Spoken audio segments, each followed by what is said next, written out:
문조 털레유를 아직도 외치며 갈라치기를 시도하는 뉴 이재명들이 지금 재명인의 마을은 물론이고 커뮤니티에서도 잼프께서 검찰개혁 법안을 거부권 행사를 하라며 난리치고 있습니다. 말도 안 되는 소리지만 제 생각에는 조정식 의장이 여야 합의를 하라며 시간을 끌 가능성은 있다고 봅니다. 즉 검찰개혁 법안이 제대로 안 될 가능성이 저는 될 가능성보다 더 높고 지지층은 더 크게 실망할 가능성이 있다고 보여지는 흐름입니다. 검찰개혁의 핵심은 수사, 기소, 분리라는 대원칙입니다. 부작용을 최소화하기 위한 대비책 마련은 응당 필요하지만 그것이 검찰개혁의 대원칙을 훼손해야 할 이유는 될 수 없습니다. 즉 검찰 견제 장치는 그것대로 촘촘히 설계하면 되지 그렇다고 검찰을 살려놓는 것은 개혁이 아니라는 것입니다. 그런데 더 문제는 검찰개혁에 대한 이 대통령의 인식의 특유의 낙관론이 담겨있는 듯합니다. 이 대통령은 검찰 문제가 거론되면 제가 가장 큰 피해자라는 서사를 강조합니다. 누구보다 검찰의 탄압을 많이 받은 당사자가 이 대통령이니 검찰개혁 의지를 걱정하지 않아도 된다는 겁니다. 하지만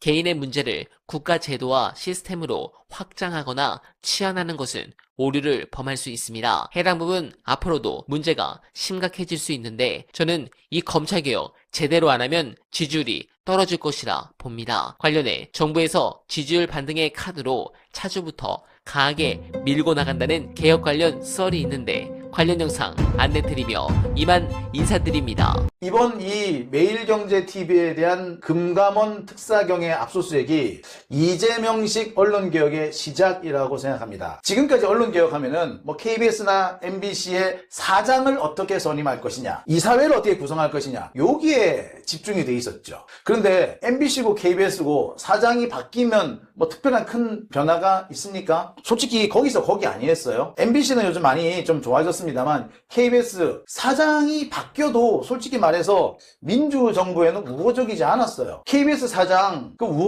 민주적인 사장이 됐다고 했지만 문재인 정부 때 그때도 보세요. KBS 사장, KBS가 앞장서서 조국 두들겨 패는데 제일 선봉에 섰었어요. 그죠? 그러니까 솔직히 말하자면 KBS가 MBC고 걔네들 사장이 뭐 민주적으로 만들고 선임된다? 아무짝에도 쓸모. 그거 그들만의 리그입니다. 진짜 이거 그들만의 리그예요. KBS 사장, 그 KBS 안에서 자기들 내부 권력 다툼하는 거예요. 그래서 저는 이 공영방송의 사장 선임이나 이사회 구성, 이게 물론 언론개혁의 중요한 포인트가 될 수는 있으나 이게 언론개혁의 주요한 부분이 될 수 없다고 봅니다. 그리고 요즘 보면은 가짜뉴스를 때려잡는 그 법안이 지금 이제 바뀌었으니까 7월 9일부터 시행이 됐거든요. 자, 가짜뉴스 시행 오늘 보아요. 때려잡아야지. 그런데 그것도 사실은 언론개혁의 본질을 건드리지는 못합니다. 언론개혁의 본질은 언론사가 사적 이익을 추구하고 있기 때문에 생기는 문제들이에요. 언론사는 개인기업이잖아요. 사기업이잖아요. 그래서 이윤을 추구합니다. 이윤을 추구하다 보니까 기사도 왜곡이 되고요. 그리고 가짜뉴스를 흘려서 돈벌이를 하는데도 서슴지 않습니다. 더 나아가 가짜 진짜를 가리지 않고 정보든 가짜 정보든 이용을 해서 돈벌이를 하는데 아주 적극적입니다. 특히 거기에 각종 경제 매체들이 혈안이 돼서 덤벼들어요. 이번에 매일경제TV에 대한 압수수색은 바로 그런 현상 때문에 생긴 문제인 거죠. 공식적으로는 그렇습니다. 이 매일경제TV는 선행매매 때문에 걸렸어요. 그러니까 중요한 어떤 주가 상승 어떤 호재가 있잖아요. 어떤 호재가 있는 주식 종목이 있어. 그 종목에 대해서 내일 방송을 할 거야. 그 주식을 미리 싸게 사. 그리고 내일 방송을 해.